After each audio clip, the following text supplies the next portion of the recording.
And even the pro-Nazi figure Francisco Franco, the fascist in Spain, was being supported by the U.S. government, who had aligned against him in World War II because he was a strong arm against the communists, right? Mm-hmm. Francisco Franco, in Vietnam there was a military family ruling the South because the North Vietnam had been liberated. Well, a sidelight on Francisco Franco, I believe that the United States was the only country that sent troops to fight against Franco before World War II, where their vets were not honored when they came home. Right. The Abraham Lincoln Brigade were the Americans who volunteered, American communists who volunteered to fight the fascists in Spain.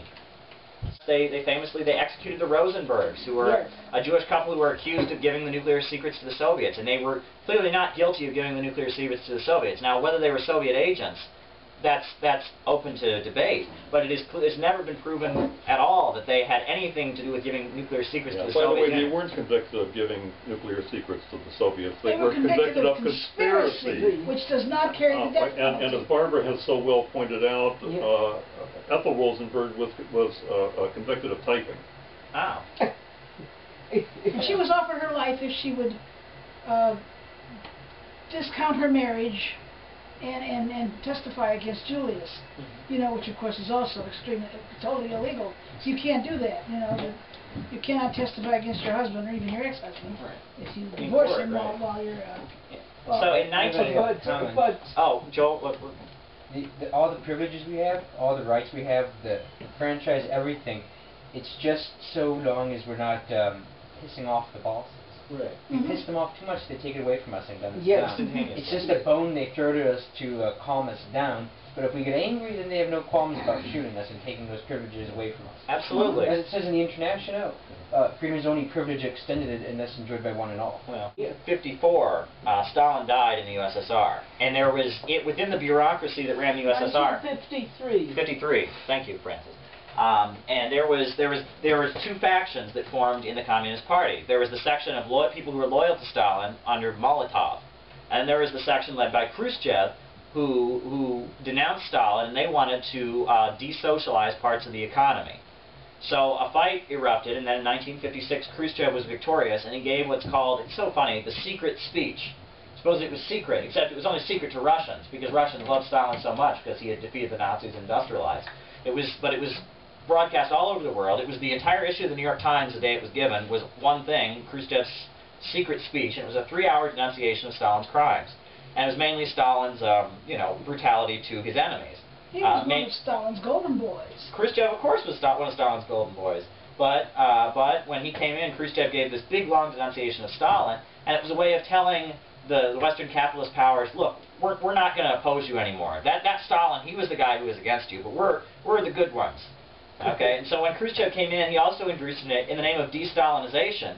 He started setting up a shadow economy in the USSR. He attempted to privatize parts of the industrial farming in the USSR. How did he justify that? He justified it in the name of, this communism stuff, it's so dogmatic, and we need the nation of the USSR built up, the socialist economy. But overwhelmingly, the USSR, its defeat has even hurt workers in the U.S. because the way, our wages are being shrunk, the way, unions are under attack, they wouldn't have been able to get away with that if the USSR existed.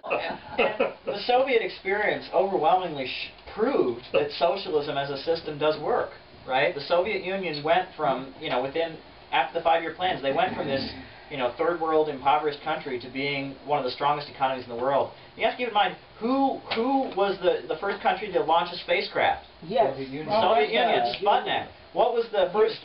What country under what economy invented the light-emitting diode, LED lights? That was a Soviet invention as well. What was the first the first daycares in the world were Soviet inventions. The Soviet Union as you pointed out, even with the revolution and before the revolution, there was first of all this emphasis on reading. So that people could become informed enough to know what the issues were. And I mean, the USSR... To read the leaflets that they put out, that the Bolsheviks put out. Exactly. So this is a huge contribution to the working class in the countries where we've had the revolution. The USSR overwhelmingly proved that socialism as a system works, and it works very well, and it works better than the capitalist system. You know, the Soviet Union did collapse eventually, but in itself, it laid out, there's all the proof. Trotsky himself, who was an enemy of the Soviet bureaucracy until his death, said, you know, the socialist system has proved itself no longer just in the words of Marx or in theory, but in the language of cement and steel and iron. You know, the socialist system of production in which, in which there's a planned economy, in which there's not the chaos of the market, it overwhelmingly works. The Soviet Union, of course, had its problems. It was bureaucratized, but overwhelmingly it proved that a socialist system does work. And there should not be any question about it. That's why, in the schools they always teach us. I was taught that, the USSR, the, Ukrainian famine was, it lasted 70 years, the entire existence of the USSR was one big famine, and now they're doing great, but it's the opposite of the fact. People in the former USSR would, are much worse off than they were under the socialist system. And the people in Belarus even voted it back into existence and are defending it against the CIA, which has tried to overthrow Lukashenko, the communist leader at that point. The Cubans, compare it to the rest of Latin America in terms of all the measures of what's a good life, the Cubans are living much better than the rest of Latin America. It's a miracle, you'd think, considering how the pressure from the United States, the boycott, the embargo. The embargo, that's the word I was trying to think of. Yes. And that they have survived. It's just and the USSR, when it existed, it was such an aid to all the people around the world struggling against imperialism. The USSR, it funded the ANC, the African National Congress, which fought against apartheid in South Africa. And actually, Nelson Mandela was legally a terrorist. It would be illegal for any U.S. citizen to give money to Nelson Mandela, because if you did that, it was aid to international terrorism, and you could go to jail. He was in jail in South Africa for leading an armed revolt against the apartheid government.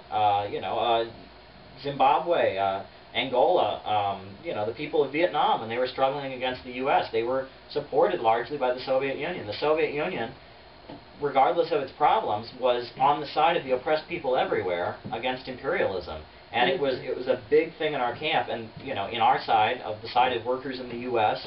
or the side of oppressed people in the U.S. against imperialism. A lot of people feel the civil rights movement in the U.S. would not have occurred because a lot of the rich liberals like Kennedy and these figures who came out and supported the civil rights movement openly said they didn't care about the rights of people of color. What they cared about was that it made good propaganda for the USSR whenever the U.S. would get up and say, we're the defenders of freedom and democracy, and then they could, all the USSR had to do was show, pictures of the lynchings throughout the South, and there's your freedom, there's your democracy. So there were elements of the liberal capitalists who were open to the idea of civil rights because it was a good public relations thing. It was a public relations nightmare because the USSR and their means of communication. They had thousands of newspapers all over the world that would transmit the, what was going on around the U.S. You would hear a whole other side of the story. Yeah, I mean, the USSR, when it existed, was a strong force of power in the hands of the people. In regard to what you said about the presence of the Soviet Union helped. For over 100 years, women had been fighting for the right to vote in this country, but it wasn't obtained until 1919. It was after the Soviet Union gave the right to vote to women that the women in this country benefited from that, because how could it be denied to the women of the Americas if it was granted to the women of the Soviet Union? I mean, well, and then you have weird episodes like in the '80s. Billy Graham, Reverend Billy Graham, the preacher, he went to the Soviet Union, kind of a peace thing, and it was towards the end of the collapse. And he was going to come back and report on the persecution of Christians in the USSR, except when he came back he said there was no persecution of Christians in the USSR. He said there's all kinds of Christianity, there's all kinds of churches open in the USSR. So as a result, Billy Graham was shunned and accused of being a dupe of the communists and all that, and he was being attacked. And this is Billy Graham, the right-wing advisor to Nixon and all that, and so he finally got up and said, oh, I'm sorry, I must have had it all wrong, my lying eyes, I didn't see it. You know, and yeah, I mean, but you'll have episodes like that are even kind of hilarious, or like even now, like there was only one socialist country that outlawed religion, Albania. Albania. And Rajoy shut down all the churches. He shut down all the mosques. Right. China, the USSR, Cuba, they all said, and even North Korea, they all say the state is the separation of church and state. Whereas Albania, they made a point of saying that they are an atheist government.